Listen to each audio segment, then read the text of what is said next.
তো এখন আমি দাঁড়িয়ে রয়েছি পেশক, একটা ছোট্ট অফবিট গ্রাম।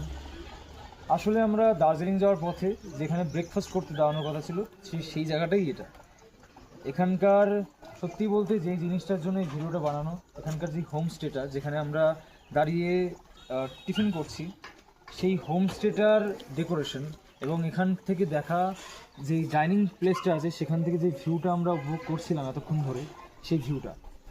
তার পাশাপাশি এই হোমস্টের প্রত্যেকটা রুম এবং এখানকার ডেকোরেশনের পাশাপাশি গাছপালার যে সমাগম, সত্যি মন মুগ্ধ করা।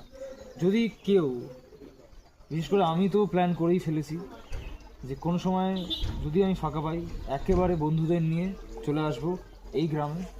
এসে অন্তত 2 দিন কোনো কিছুর ভাবনা চিন্তা না রেখে ফোন সুইচ অফ করে 2 দিন এখানে কাটিয়ে যাব। মন মুগ্ধ করা দৃশ্য, সামনে চা বাগান রয়েছে। কিছু মাস পরে হয়তো সেইখানে চা বাগানের আরও সৌন্দর্য বেড়ে উঠবে।